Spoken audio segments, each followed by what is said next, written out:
So hello what's up, कैसे हैं आप सब। स्वागत है आप सबका आज के इस सेशन में जिसका था आपको इंतजार। तो सर मैंने जैसा आपको वादा किया था, जितनी भी अडेंडम वीडियोस हैं फॉर योर मे 25 एग्जाम्स, ये मैं आपको प्रोवाइड कराने वाला हूं। तो सारे के सारे बच्चे रेडी हो जाएं। सर ये वाले हमको नोट्स कहाँ से मिलेंगे अडेंडम के, तो इसका जो गूगल ड्राइव लिंक है आपको इसके डिस्क्रिप्शन में मिल जाएगा वीडियो के, वहां से आप इसको रेफर करके चल सकते हैं। तो सबसे पहले सारे बच्चे एक बात समझना, सबसे पहले हमें एक टॉपिक डिस्कस करना है जिसका नाम है sir fundamental principles of ethics. जब मैं बोलता हूं फंडामेंटल प्रिंसिपल्स ऑफ एथिक्स, तो मुझे बताओ फंडामेंटल प्रिंसिपल्स ऑफ एथिक्स क्या होते हैं। Sir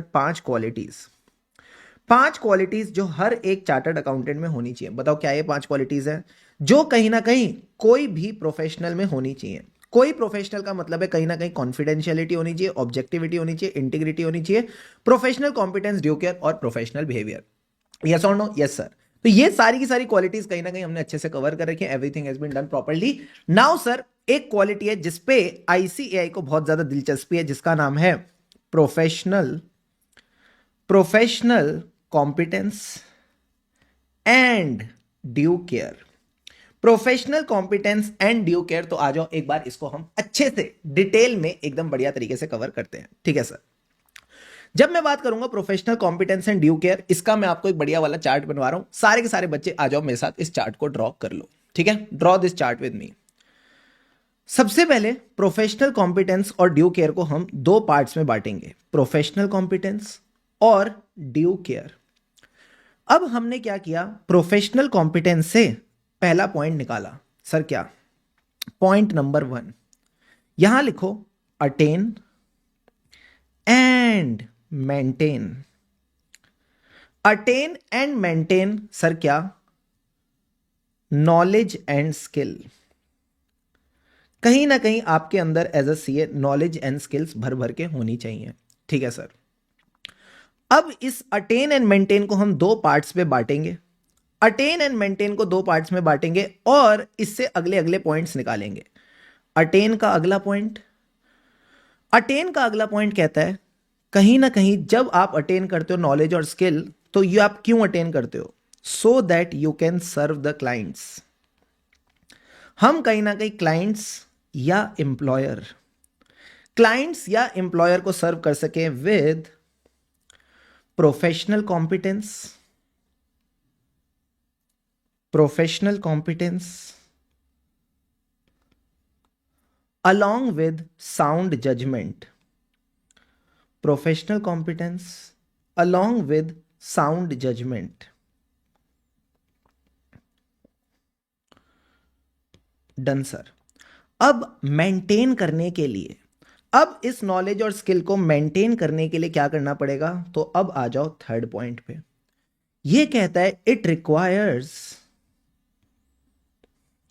continuing awareness,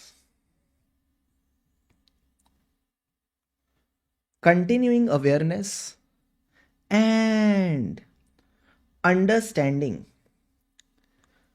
continuing awareness and understanding किस चीज की? ऑफ द टेक्निकल और प्रोफेशनल डेवलपमेंट्स। टेक्निकल और प्रोफेशनल डेवलपमेंट्स, जितनी भी टेक्निकल प्रोफेशनल डेवलपमेंट्स हो रही हैं, इसकी आपको प्रॉपर अंडरस्टैंडिंग लेके चलनी पड़ेगी। Got it sir. अब बात करते हैं ड्यू केयर की। तो फोर्थ पॉइंट आप कहीं ना कहीं ड्यू केयर के लिए लिख सकते हो। Let's write the fourth point. Due care कहता है you should act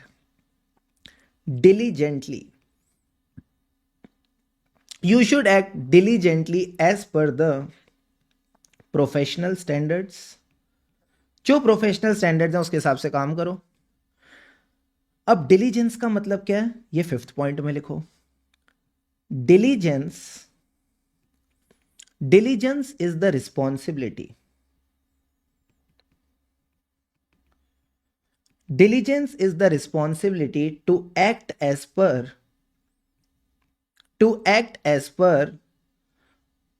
the assignment. जैसा असाइनमेंट चाहता है वैसा आप एक्ट करो, कॉमा, एक्ट केयरफुली, सावधानी से आप अपना काम करो, and you should do your work on timely basis. You should do your work on timely basis, आप अपना काम टाइम पे कंप्लीट करके देंगे, ऑन टाइमली बेसिस। अब लास्ट में एक पॉइंट और लिख सकते हो सर, क्या? जितने भी ऊपर पॉइंट्स बताए ये सारे सीनियर वाले थे। जितने भी ऊपर मैंने आपको ये सारे पॉइंट्स बताए ये किसके लिए थे? सीनियर के लिए थे। कहीं ना कहीं हमें कॉम्पिटेंस जूनियर में भी चाहिए। हमें जो कॉम्पिटेंस है वो कहीं ना कहीं किस में चाहिए? जूनियर में भी चाहिए। तो जूनियर के लिए आप छठा पॉइंट लिखो, take reasonable steps. Take reasonable steps to ensure those working under his supervision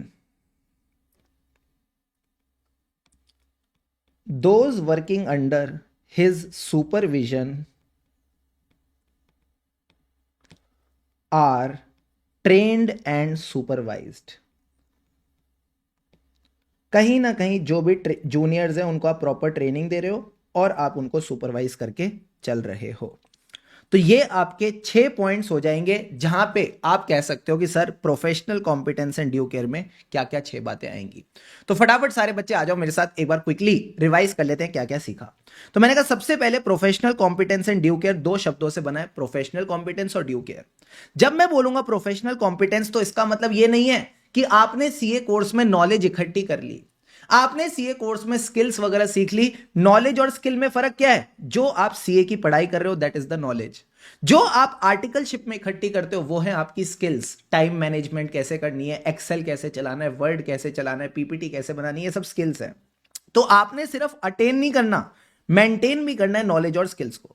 sir attain करके क्या होगा? जो भी आपके क्लाइंट्स हैं अगर आप सीए इन प्रैक्टिस हो, या फिर आपके एम्प्लॉयर अगर आप सीए इन सर्विस हो, इनको आप कॉम्पिटेंट सर्विसेज दे पाओगे, सही डिसीजंस ले पाओगे साउंड जजमेंट के साथ। दूसरी चीज मेंटेन कैसे करोगे? सर जो भी मार्केट में डेवलपमेंट्स आ रही हैं, जो भी मार्केट में अमेंडमेंट्स आ रही हैं, ऐसा कहा जा रहा है नया टैक्स कोड आ रहा है, नया टैक्स कोड आ रहा है। तो अगर मार्केट में नया टैक्स कोड आएगा तो हर चार्टर्ड अकाउंटेंट जो टैक्स की प्रैक्टिस कर रहा है उसका कर्तव्य बनता है कि वो उसके बारे में अवेयर हो, उसे एक अंडरस्टैंडिंग हो क्या क्या उसकी फील्ड में टेक्निकल और प्रोफेशनल डेवलपमेंट्स आ रही हैं। क्या अटेन वाला पॉइंट क्लियर है? क्या मेंटेन वाला पॉइंट क्लियर है? क्लियर है सर। अब आती है बात ड्यू केयर की। ड्यू केयर का मतलब है डिलीजेंटली। डिलीजेंटली का मतलब है जैसा असाइनमेंट की रिक्वायरमेंट है वैसे काम करो, सावधानी से काम करो, प्लस जो भी आपकी रिपोर्ट है वो आप टाइम पे सबमिट करके चलोगे। So I hope all the points are clear. और आखिरी में कहता है सीनियर को तो अच्छा रहना ही है, जूनियर को भी ट्रेन और सुपरवाइज करते हुए चलो। तो यहां आपके प्रोफेशनल कॉम्पिटेंस ड्यू केयर के मैंने मोस्टली सारे पॉइंट्स करा दिए। अगर आप ऐसे थ्योरी की तरह देखने जाओगे तो दिमाग में चीजें नहीं बैठेंगी, चार्ट रूप से चलोगे तो मजा आएगा।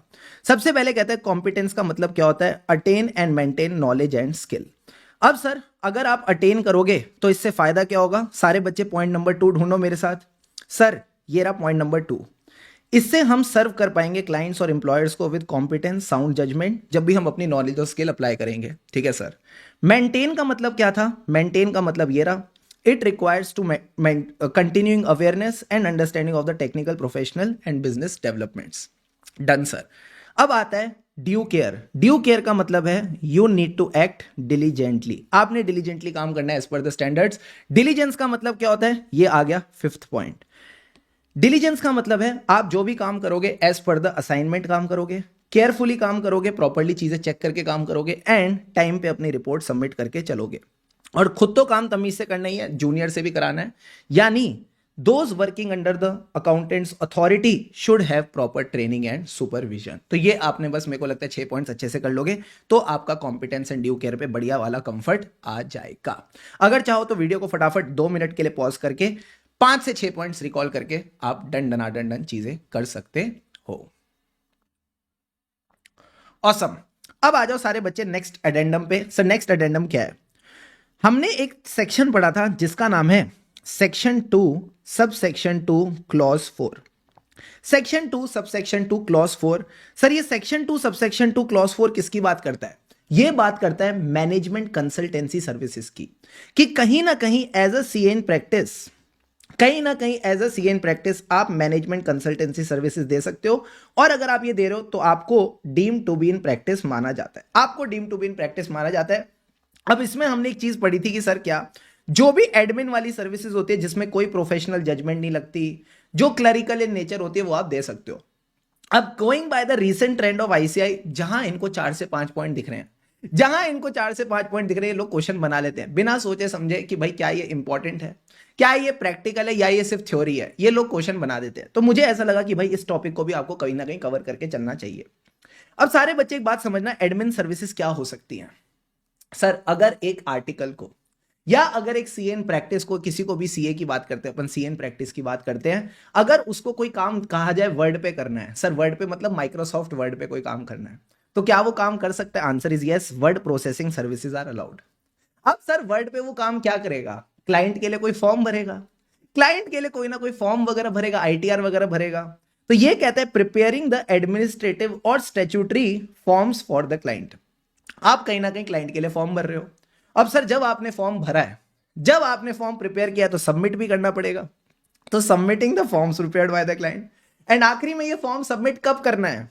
ठीक है, आपका अगला सवाल, सर ये फॉर्म सबमिट कब करना है? तो जो फॉर्म की ड्यू डेट है, जो फॉर्म की फाइलिंग डेट है, वहां पे सबमिट करना है। तो ये कहता है आप मॉनिटर करो, आप कहीं ना कहीं देखो कि कब ये डेट पे सबमिट करना होता है, और उस डेट के हिसाब से आप क्लाइंट को एडवाइस कर सकते हो कि इस दिन हमको ये फॉर्म सबमिट कर देना चाहिए।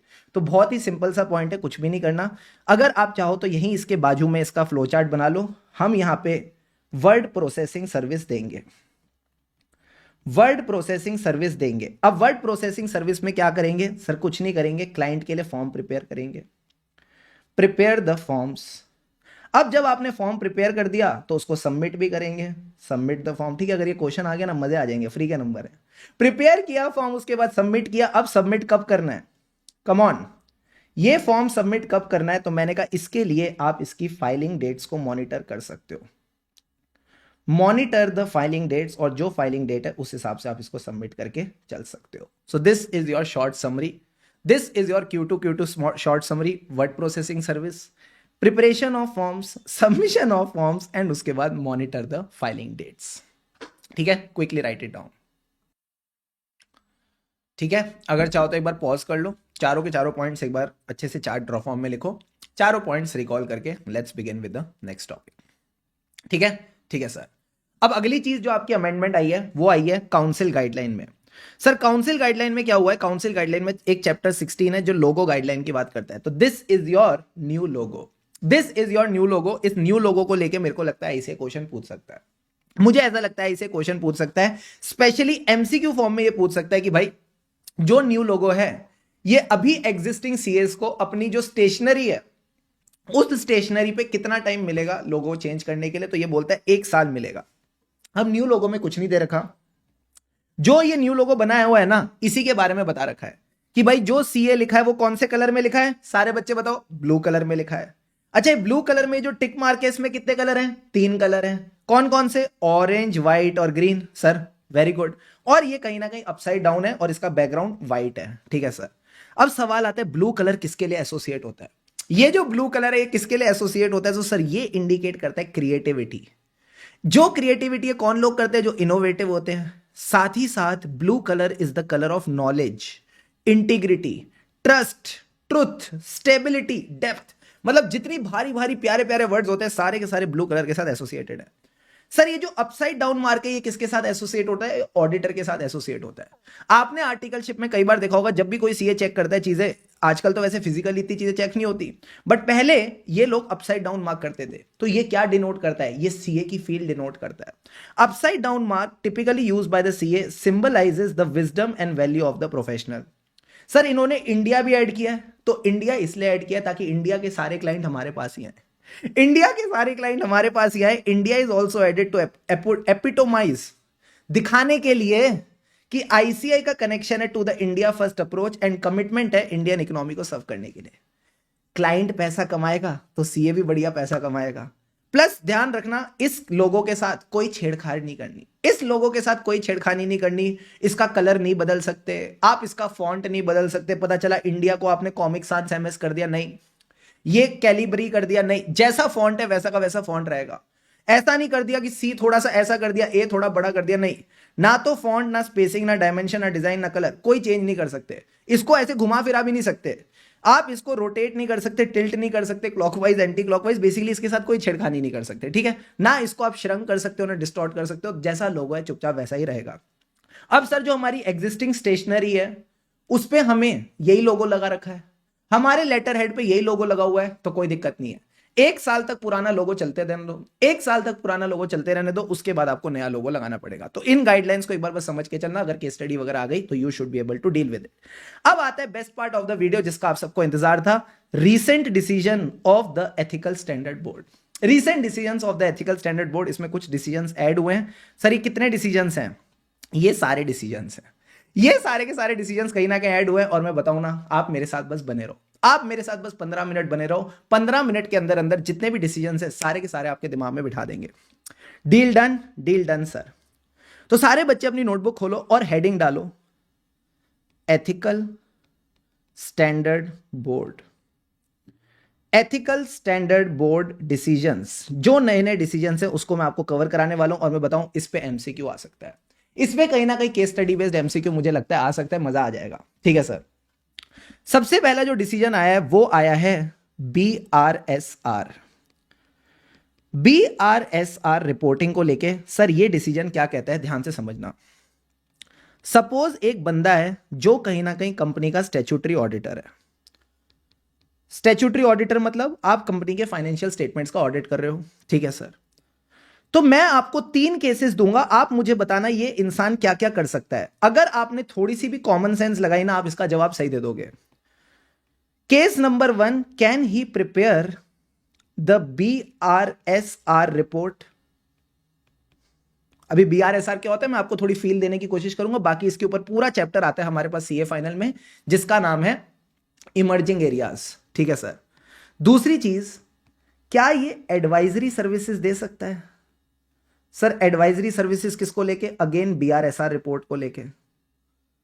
एंड थर्ड चीज है, क्या ये अश्योरेंस दे सकता है? Can he give the assurance on BRSR report of the client? तो लॉजिकली सोच के बताना, अगर आप स्टैट्यूटरी ऑडिटर हो तो क्या आप BRSR रिपोर्ट प्रिपेयर कर सकते हो? BRSR का मतलब होता है बिजनेस रिस्पॉन्सिबिलिटी, फिर से बोल रहा हूं, बिजनेस रिस्पॉन्सिबिलिटी सस्टेनेबल रिपोर्टिंग।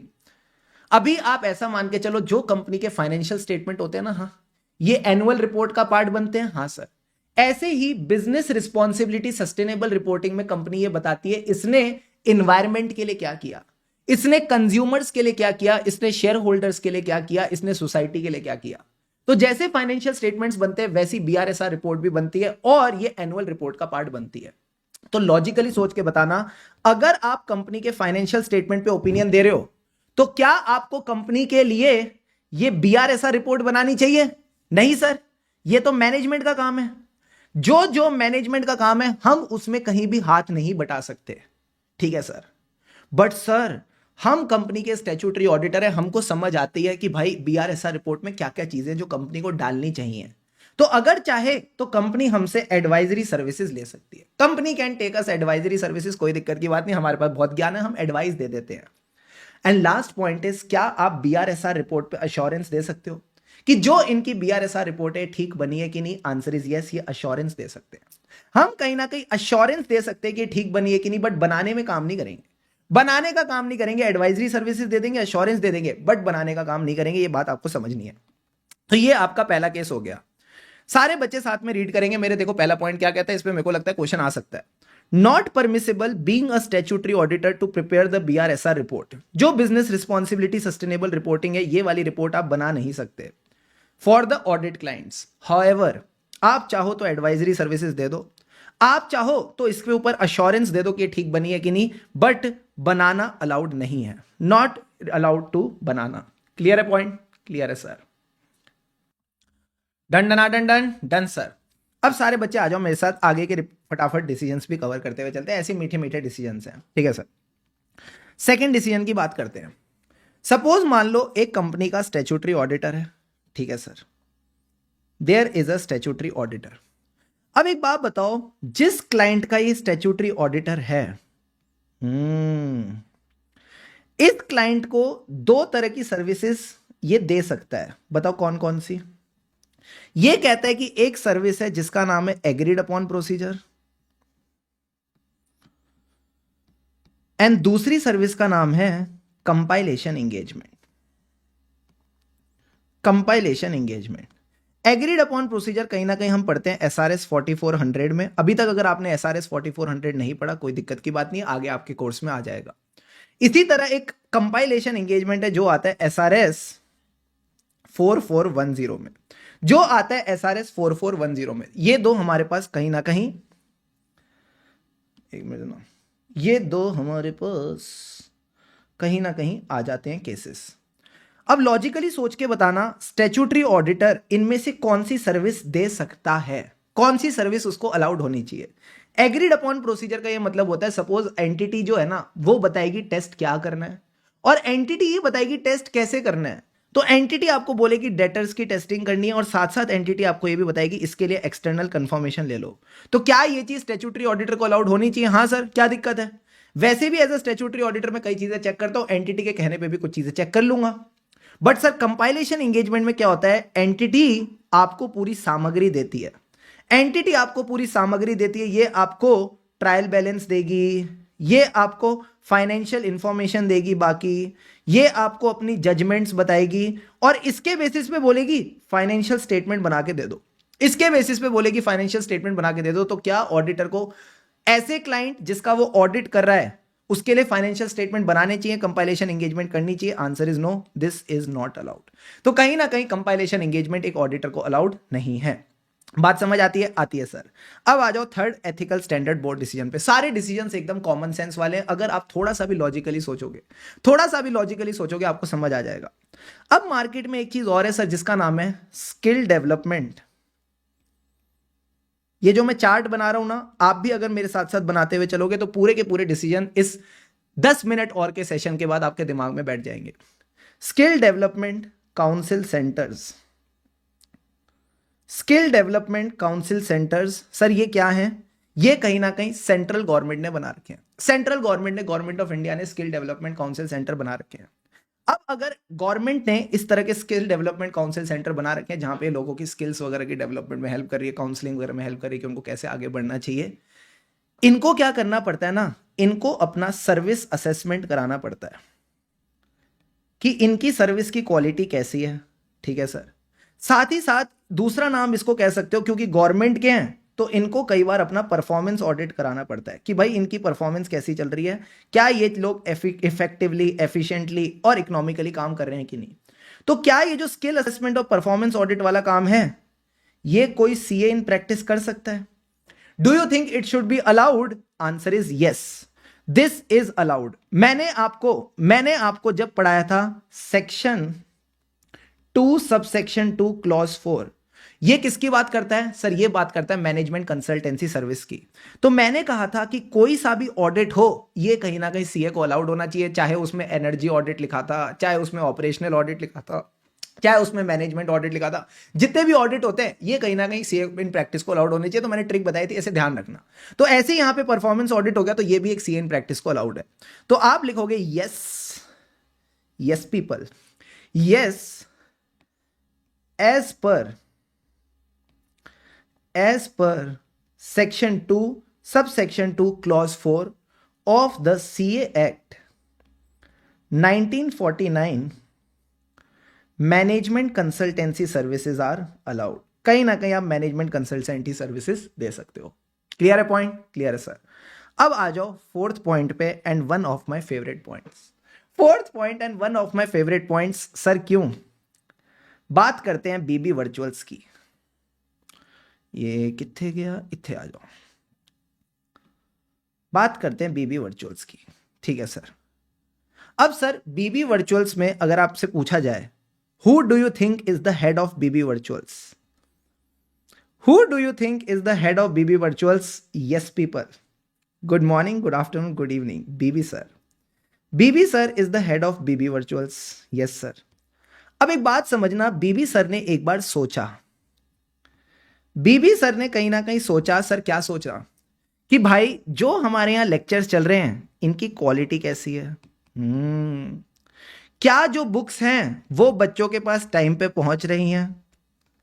क्या जो बच्चों के डाउट्स हैं, क्या जो बच्चों के डाउट्स हैं, क्या ये टाइम पे रिजॉल्व हो रहे हैं? इन्होंने ये सब चीजें सोची, इन्होंने ये सब चीजें सोची। तो इन्होंने क्या किया ना, इन्होंने बोला कि भाई let me higher a CA in practice, let me higher a CA in practice. ये सीए इन प्रैक्टिस क्या करेगा? ये सीए इन प्रैक्टिस स्टूडेंट बन के, ये सीए इन प्रैक्टिस स्टूडेंट बन के लेक्चर्स बाय करेगा। ओ, ये कहीं ना कहीं बीबी वर्चुअल से लेक्चर्स बाय करेगा, और जब ये लेक्चर्स बाय करेगा तो कहीं ना कहीं उसके बाद ये क्वालिटी चेक करेगा कि ठीक से चीजें हो रही हैं कि नहीं, ठीक से चीजें हो रही हैं कि नहीं। तो सारे बच्चे एक बात बताओ, सारे बच्चे एक बात बताना, जब इस तरह से, इस तरह से सीए जो है, सीए जो है कहीं ना कहीं स्टूडेंट का रूप लेके, स्टूडेंट का रूप लेके लेक्चर्स बाय करता है और कंपनी की क्वालिटी चेक करता है, तो सर इसको क्या कहते हैं? इसको कहते हैं मिस्ट्री ऑडिट।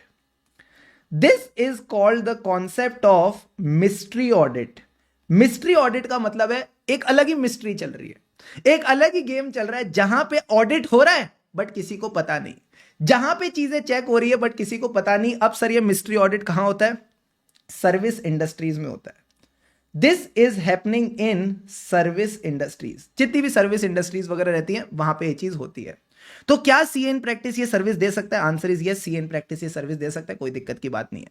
तो मैंने आपको जो लास्ट में 4 बातें बताई, फटाफट एक बार यहां से रीड कर लो क्या क्या बताया है। सबसे पहले शुभम सर ने हमको बताया स्टैट्यूटरी ऑडिटर कहीं ना कहीं कंपाइलेशन एंगेजमेंट नहीं दे सकता, जिस एंटिटी का वो ऑडिट करे उसके लिए फाइनेंशियल स्टेटमेंट नहीं बना सकता।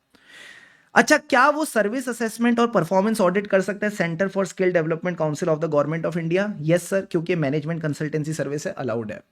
क्या CA in practice mystery audit कर सकता है? हाँ सर, ये भी कर सकता है। इसका मतलब भी अब हमको एकदम बढ़िया तरीके से समझ गया। अब आ जाओ नेक्स्ट पॉइंट पे, बस चीजें एकदम बढ़िया डन डना डन डन होने वाली हैं। Now everyone come to the 5th point. सारे बच्चे सबसे पहले बताओ, क्या सीए इन प्रैक्टिस जो है वो किसी कंपनी का डायरेक्टर या प्रमोटर बन सकता है क्या? Can a CA in practice become the director और promoter of the company? Answer is yes. कौन से क्लॉज में लिखा है? Clause number 11 part 1 of the first schedule. Clause 11 part 1 of the first schedule कहता है आप कंपनी के डायरेक्टर और प्रमोटर बन सकते हो, कोई दिक्कत की बात नहीं है। अब डायरेक्टर भी कौन से बन सकते हो? अगर थोड़ा सा और ध्यान रहेगा तो नॉन एग्जीक्यूटिव डायरेक्टर, जिसका कंपनी के एग्जीक्यूशन में कोई लेना देना नहीं है। अब एक बात बताओ सर, क्या ये जो बात है, क्या ये जो बात है कि आप कंपनी के डायरेक्टर या प्रमोटर हो, ये बात हम कंपनी के पोर्टल पे लिख सकते हैं?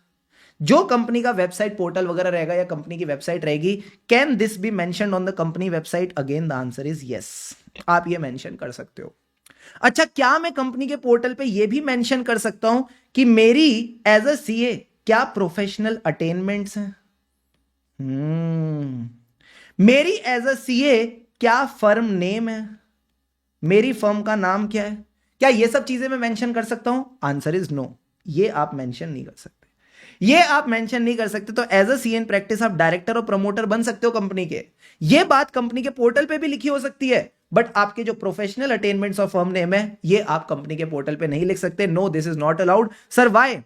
As it violates, as it violates. Sir कौन सा क्लॉज वायलेट करता है? Clause 6 and 7 of the CA Act 1949। CA act 1949 का क्लॉज 6 और 7 ये कहीं ना कहीं वायलेट करता है। 6 बात करता है सॉलिसिटेशन की, 7 बात करता है एडवर्टीजमेंट की।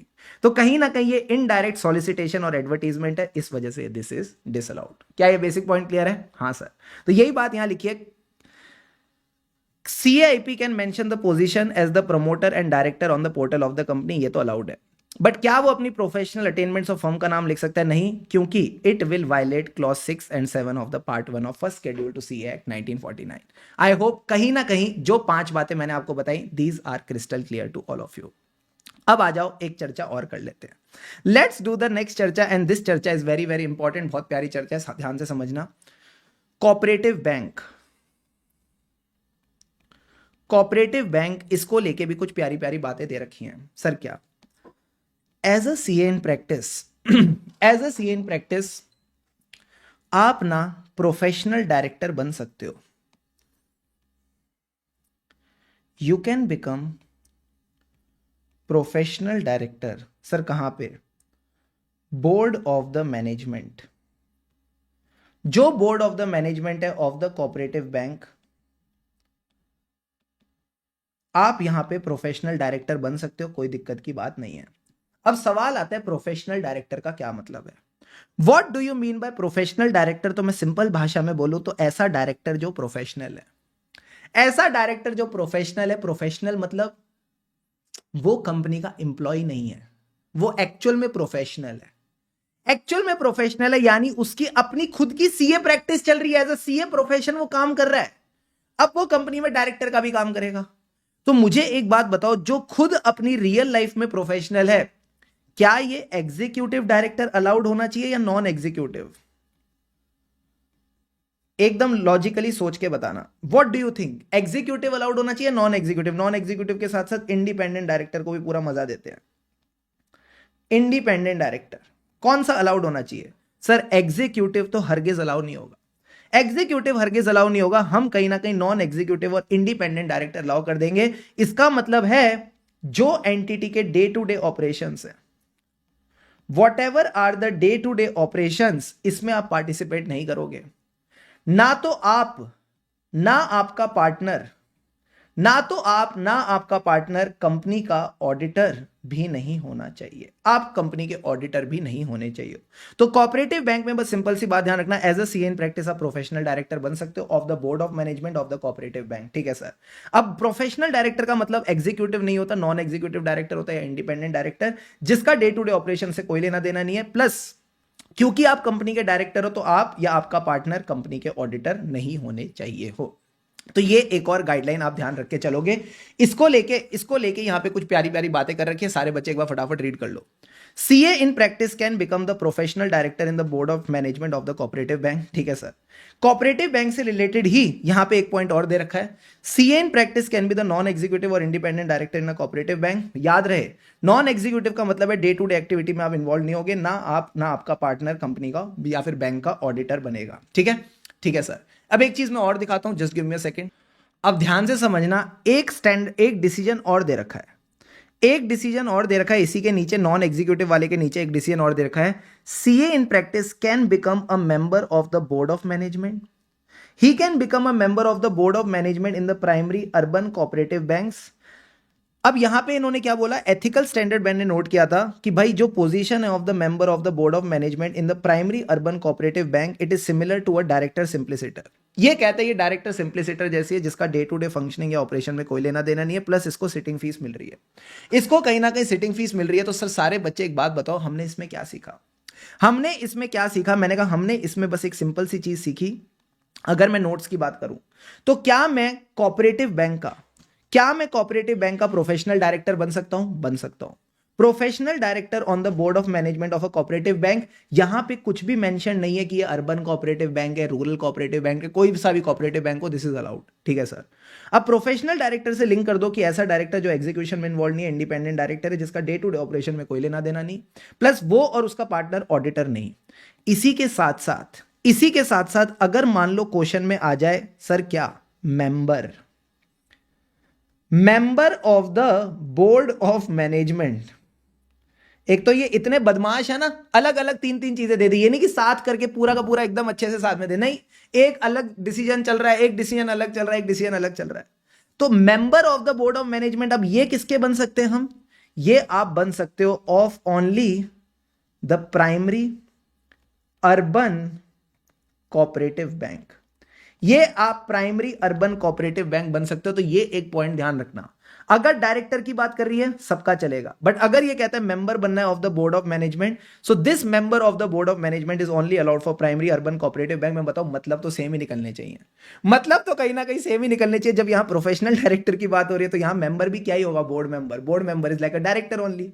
तो यहां इन्होंने बोला member of the board of management of the primary urban cooperative bank.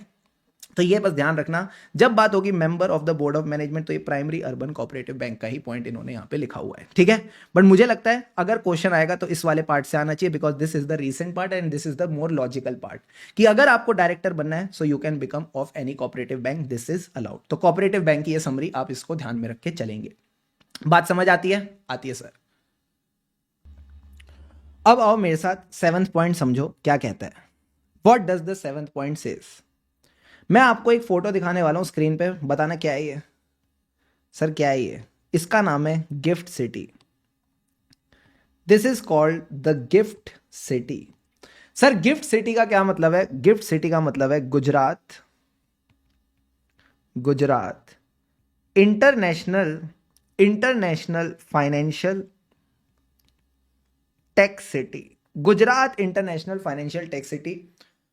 ये क्या है सर? ये एक स्पेशल इकोनॉमिक जोन है और कहीं ना कहीं ग्लोबल हब बना रहे हैं ये लोग इसको कहीं ना कहीं ग्लोबल हब बना रहे हैं ताकि ये फाइनेंशियल और टेक्निकल सर्विसेज दे सके। तो बेसिकली जितनी भी बढ़िया बढ़िया कंट्रीज आजकल ट्रेंडिंग में चल रही है ना, सिंगापुर हो गई, कहीं ना कहीं सिंगापुर हो गई, उसके अलावा आपकी जो भी बाकी बाकी कंपनी कंट्रीज होती हैं जिनका कहीं ना कहीं फाइनेंस में ज्यादा अच्छा खासा चल रहा है, उनको टक्कर देने के लिए गिफ्ट सिटी बनाई गई है।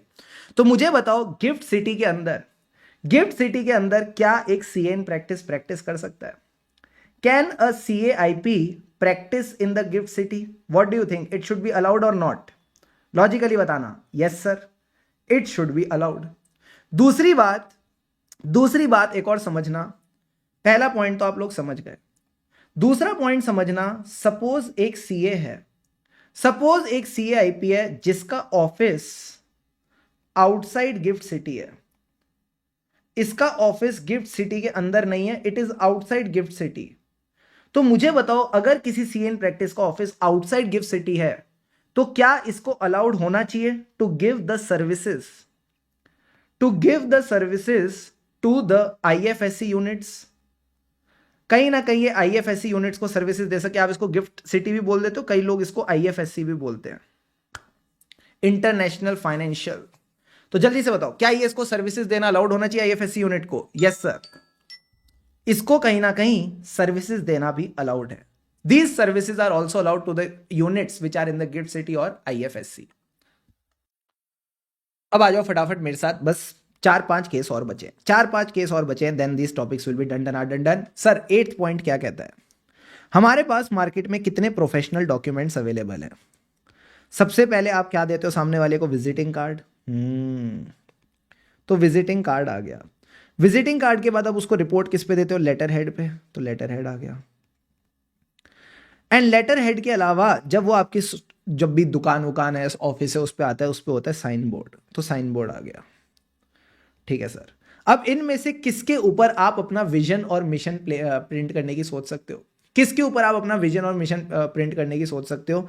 सर हम कहीं ना कहीं सोच सकते हैं कि हमारा जो विजिटिंग कार्ड है, जो लेटर हेड है, इस पे हम विजन मिशन प्रिंट करने की सोच सकते हैं। तो लॉजिकली सोच के बताना, क्या विजिटिंग कार्ड और लेटर हेड, क्या विजिटिंग कार्ड और जो लेटर हेड है उसके ऊपर सीए इन प्रैक्टिस अपना विजन या मिशन, ये सबके स्टेटमेंट्स डाल सकता है? ये सबके स्टेटमेंट्स डाल सकता है कि भाई मेरा as a CA in practice क्या विजन है, मेरा as a CA in practice क्या मिशन है? Answer is no. ये चीजें अलाउड नहीं है। This is not allowed. ये अलाउड नहीं है सर। क्यों? क्योंकि इसको सॉलिसिटेशन माना जाता है, कहीं ना कहीं इसको सॉलिसिटेशन माना जाता है। अब सर एक बात बताओ, क्या बताना है? 1 मिनट दो। सपोज आपका जो क्लाइंट है उसने कहीं ना कहीं सीए इन प्रैक्टिस को रिक्वेस्ट करी है। सर क्या रिक्वेस्ट करी है? कि आप मुझे अपनी फर्म प्रोफाइल दो, आप मुझे कहीं ना कहीं अपनी फर्म प्रोफाइल दो। फर्म प्रोफाइल का क्या मतलब है? फर्म प्रोफाइल के अंदर ये लोग बताते हैं कि भाई हम कहीं ना कहीं कौन कौन पार्टनर्स हैं, हम क्या क्या सर्विसेज देते हैं, ये सब चीजें बता सकते हैं। तो अगर क्लाइंट ने स्पेसिफिक रिक्वेस्ट करी है, if there is a specific request by the client, तो उस स्पेसिफिक रिक्वेस्ट के लिए आप यहां पे विजन और मिशन डाल के दे सकते हो। आप यहां पे विजन और मिशन डाल के दे सकते हो। तो याद रखना, जब भी क्लाइंट एक सीए इन प्रैक्टिस से सर्विस लेता है तो उससे रिक्वेस्ट कर सकता है कि मुझे फर्म प्रोफाइल दो, फर्म प्रोफाइल में बताओ कौन कौन पार्टनर है, क्या सर्विसेज देते हो, कितने टाइम से चल रहा है। तो अगर क्लाइंट ने स्पेसिफिक रिक्वेस्ट करी है विजन और मिशन डालने की, तो फिर आप विजन और मिशन डाल के दे सकते हो, कोई दिक्कत की बात नहीं है। अब सारे बच्चे आ जाओ, 9th केस समझना। 9th केस क्या कहता है? ठीक है sir, let's say there is a CA in practice और मार्केट में एक बैंक है जिसका नाम है SBI।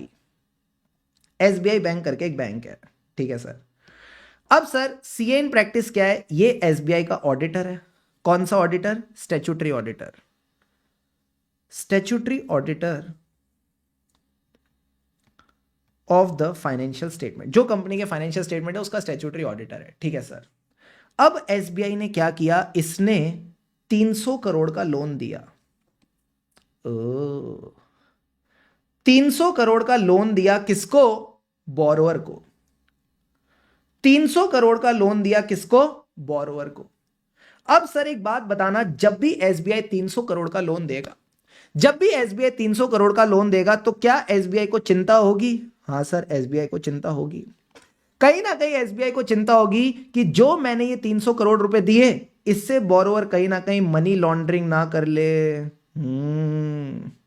इससे बोरोवर कहीं ना कहीं कोई फ्रॉड ना कर ले। तो ये क्या करती है, ये एक एजेंसी लेके आती है। ये एक एजेंसी लेके आती है फॉर स्पेशलाइज्ड मॉनिटरिंग।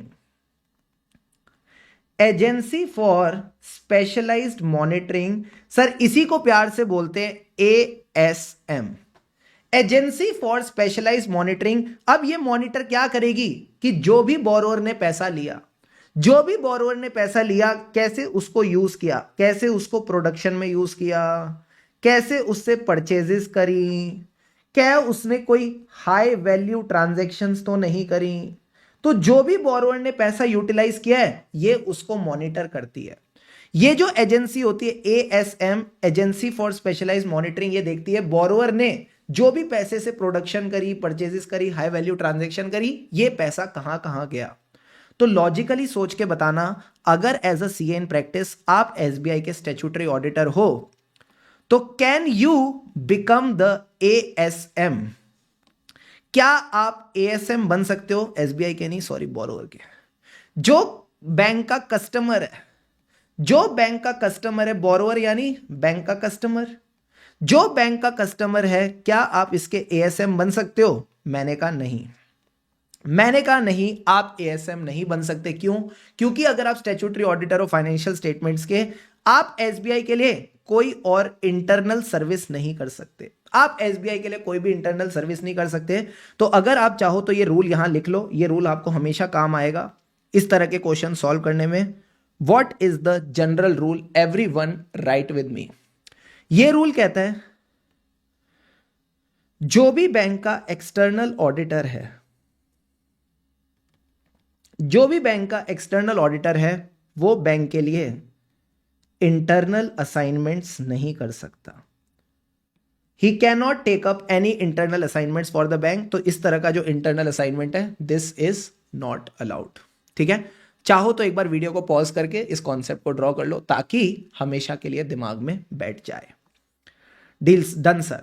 अब आ जाओ 10th केस पे।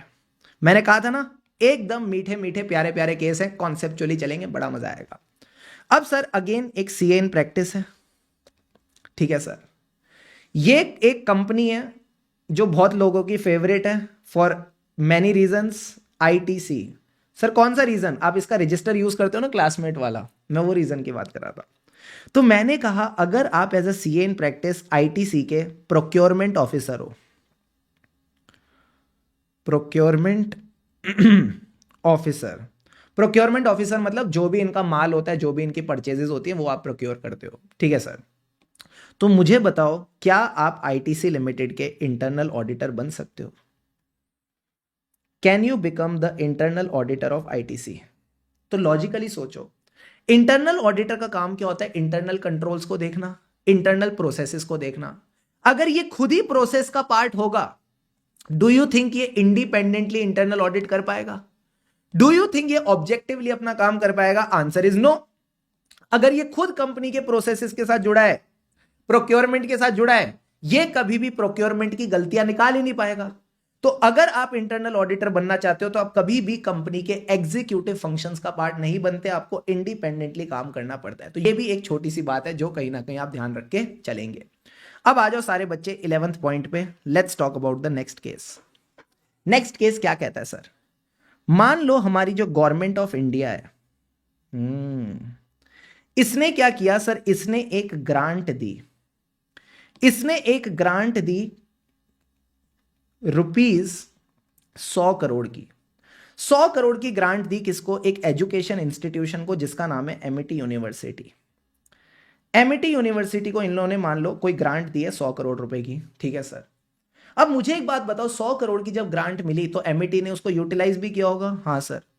तो एमिटी ने मान लो इसमें से 60 करोड़ रुपीस कहीं ना कहीं यूटिलाइज कर लिए। जैसा ग्रांट में लिखा था उस हिसाब से इन्होंने कहीं ना कहीं 60 करोड़ यूटिलाइज कर लिए। अब आपको एक बात पता है, जब भी एक एंटिटी ग्रांट लेती है तो उसको एक यूटिलाइजेशन सर्टिफिकेट देना पड़ता है। उसको कहीं ना कहीं जिससे ग्रांट मिली है उसको यूटिलाइजेशन सर्टिफिकेट देना पड़ता है, ठीक है सर। अब ये यूटिलाइजेशन सर्टिफिकेट कौन बनाएगा कि कितना पैसा यूटिलाइज हुआ, किस पर्पस के लिए? मैंने कहा ये एक सीए इन प्रैक्टिस बना सकता है। ये एक सीए इन प्रैक्टिस बना सकता है। तो मुझे बताओ, जो सीए इन प्रैक्टिस है क्या उसकी फीस ऐसा हो सकती है 2% of the 60 crore rupees? 2% of the 60 crore rupees यानी जितना पैसा यूटिलाइज हुआ उसकी बेसिस पे, उसके परसेंटेज के बेसिस पे सीए इन प्रैक्टिस फीस ले ले कि भाई मैं तुमको सर्टिफिकेशन दे रहा हूं तो तुम मुझे 2% दे दो 60 करोड़ का। 2% कितना होता है? मैंने कहा 1.2 करोड़, ज्यादा नहीं है, 1.2 करोड़ ये चार्ज कर रहा है। तो is this allowed? Answer is yes, it is allowed. Yes it is allowed, इसमें कोई दिक्कत नहीं है। मैं बताऊं, बढ़िया वाला केस स्टडी बेस्ड क्वेश्चन बन सकता है इस पर अगर आईसीआई चाहे तो सारे बच्चे एक नोट करना सर, क्या इस प्रोविजन का किससे लेना देना है? क्लॉज 10(1)(1). क्लॉज 10(1)(1) में हमको पता है कि जो भी हमारी फीस है वो परसेंटेज ऑफ प्रॉफिट्स नहीं हो सकती, कंटिजेंट नहीं हो सकती। Clause 10 contingent. तो हम उसकी एक एक्सेप्शन पढ़ते हैं रेगुलेशन 192 में, और वहां पे हम पढ़ते हैं कि कहीं ना कहीं जो सीआरवी फंड मैनेजमेंट सर्विसेज होती है, सीआरवी फंड मैनेजमेंट सर्विसेज होती है, और उसके बाद मैं आपको बोलता था डेट और कॉस्ट वाली सर्विसेज और नॉन सर्विसेज में आप परसेंटेज बेसिस पे कलेक्ट कर सकते हो। सीआरवी का मतलब था कोऑपरेटिव सोसाइटी के केस में, रिसीवर और लिक्विडेटर के केस में, वैल्यूएशन के केस में जब आप ये वैल्यूएशन डायरेक्ट टैक्स पर्पस के लिए कर रहे हो, फिर डेट रिकवरी सर्विसेज के केस में, कॉस्ट ऑप्टिमाइजेशन सर्विसेज में, non assurance service to non audit clients, यहां पे सब आप कर सकते हो। तो ये भी एक और एक्सेप्शन बन गई। जब आप यूटिलाइजेशन सर्टिफिकेट दे रहे हो तो you can charge the money which is a percentage of the amount utilised by the education institution. क्या ये बेसिक सा पॉइंट क्लियर है? हाँ सर। नाउ सब बच्चों के चेहरे पे मुस्कान। मैंने कहा क्यों? लास्ट न्यू डिसीजन सर, एक एंटिटी है मार्केट में, आई एम श्योर आपने इसका नाम सुना होगा, जीरोधा। यस और नो? Yes sir. जीरोधा की खास बात क्या है? This is a unlisted entity. ये एक अनलिस्टेड प्रॉफिटेबल एंटिटी है जिसने धूम मचा रखी है, ठीक है सर। अब एक बात समझना, एक बंदा है जो कहीं ना कहीं सीए इन प्रैक्टिस है, वो इसका स्टेट ऑडिट और टैक्स ऑडिट कर रहा है। वो या तो इसका स्टैट्यूटरी ऑडिट या मान लो टैक्स ऑडिट कर रहा है। तो लॉजिकली बताओ, क्या वो इसकी वैल्यूएशन कर सकता है? सर वैल्यूएशन किसकी? Valuation of the unquoted equity shares. जो भी अनकोटेड इक्विटी शेयर्स हैं ऑफ जीरोधा, क्या इसकी वैल्यूएशन एक स्टैट्यूटरी ऑडिटर और टैक्स ऑडिटर को अलाउड होती है? आईसीआई का स्टैंडर्ड बोर्ड कहता है नहीं। आईसीआई का स्टैंडर्ड बोर्ड कहता है नहीं, if it is prohibited by the law. If it is prohibited by the law then this is not allowed. तो सर सिंपल सी बात समझना, आईसीआई ने यहां पे स्टैंड बड़ा खुल के लिया है कि अगर लॉ मना करता है तो फिर हम भी मना करेंगे। तो जब भी इस तरह की चीजें होती है जहां पे इन्होंने थोड़ी एम्बिग्विटी डाल रखी होती है, जनरली ऐसे सवाल पूछते नहीं है। फिर भी अगर इन्होंने पूछा तो आप बस इतना लिखना, ये valuation of unquoted equity share यानी जो लिस्टेड नहीं है, हम इनका नहीं कर सकते as a statutory auditor if it is prohibited by law. तो जो आखिरी में मैंने आपको पॉइंट्स पढ़ाए, सारे बच्चे एक बार फटाफट मेरे साथ रीड कर लो क्या क्या पॉइंट्स पढ़े थे। Member can set up the practice in gift City और आईएफएससी सिटी, कोई दिक्कत की बात नहीं है। भले ही अगर आपको ऑफिस वहां से बाहर है तो भी आप आईएफएससी यूनिट्स को सर्विस दे सकते हो। You are not permitted to publish the vision और mission on your visiting cards और डॉक्यूमेंट्स, बट हाँ अगर फर्म प्रोफाइल है उस पर आप प्रिंट कर सकते हो, और अगर क्लाइंट की स्पेसिफिक रिक्वेस्ट है तो आप प्रोवाइड करा दो। अगर आप बैंक के स्टैट्यूटरी ऑडिटर हो तो आप एएसएम नहीं बन सकते किसी भी कस्टमर के। एएसएम का मतलब शुभम सर ने क्या बताया था, कम ऑन, एएसएम का मतलब क्या बताया था, agency, agency for specialised monitoring, जो मॉनिटर करती है कि सामने वाला पैसे को कैसे यूज कर रहा है। हम दोनों असाइनमेंट्स को साथ में एक्सेप्ट नहीं कर सकते, एक असाइनमेंट को ले सकते हो एट वन टाइम। अगर आप एक सीए इन प्रैक्टिस हो तो आप इंटरनल ऑडिटर और प्रोक्योरमेंट ऑफिसर साइमल्टेनियसली नहीं बन सकते। अगर प्रोक्योरमेंट ऑफिसर बनना है तो इंटरनल ऑडिटर बनना नॉट अलाउड। आप अपनी जो फीस है वो चार्ज कर सकते हो on the percentage of utilisation of amount of the education institution when you are certifying कितना पैसा उन्होंने स्पेंड किया आउट ऑफ द ग्रांट। तो ये जो हमने एमईटी वाला एग्जांपल लिया था वहां से क्लियर हो गया। एक आपकी काउंसिल गाइडलाइन डिलीट हो चुकी है, जिनके पास नई बुक है वो इग्नोर करें, जिनके पास पुरानी बुक है इसको डिलीट करें।